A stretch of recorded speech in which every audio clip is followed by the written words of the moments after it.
नमस्कार मित्रांनो. रस्त्यावरती वाहन चालवत असताना आपल्याला रस्त्यावरती वेगवेगळ्या प्रकारच्या लाईन दिसतात. उदाहरणार्थ इथे बघा, व्हाईट डॉटेड लाईन आहे. हीच लाईन पुढे गेले तर व्हाईट प्लेन सॉलिड लाईन होते.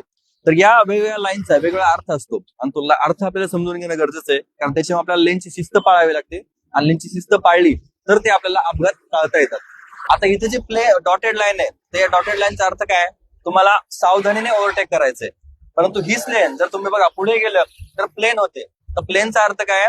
तर तुम्हाला त्या ठिकाणी ओव्हरटेक करता येणार नाही, कारण पुढे जर तुम्ही बघितलं तर पुढे ब्रिज आहे आणि ब्रिजवरती तुम्हाला पुढची वाहनं दिसणार नाहीत, त्यामुळे तो ओव्हरटेकिंग अलाउड नाहीये. जसे तर बघाल तुम्ही सिम्बॉल पण दिलेला आहे की त्या ठिकाणी ओव्हरटेकिंग अलाउड नाही. तर ह्या दोन लाईनचा सगळ्यात महत्वाचा अर्थ समजून घ्या आणि त्याप्रमाणे लेनची शिस्त पाळा. आणखी रस्त्यावरती काही ठिकाणी तुम्हाला दोन प्लेन सॉलिड लाईन दिसतात. तर त्या दोन सॉलिड लाईनचा अर्थ काय असतो की तुम्हाला दोन्ही बाजूने कुठेही तुम्हाला ओव्हरटेक करता येणार नाही. काही ठिकाणी काय असतं की एक लाईन सॉलिड प्लेन लाईन असते आणि दुसरी डॉटेड लाईन असते.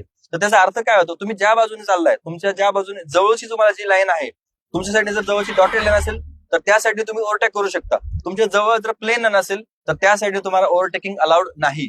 तर हे बेसिक अर्थ समजून घ्या आणि लेनची शिस्त पाळा, कारण लेनची शिस्त पाळली तरच आपल्याला अपघात आणि अपघाताचे मृत्यू टाळता येऊ शकतात.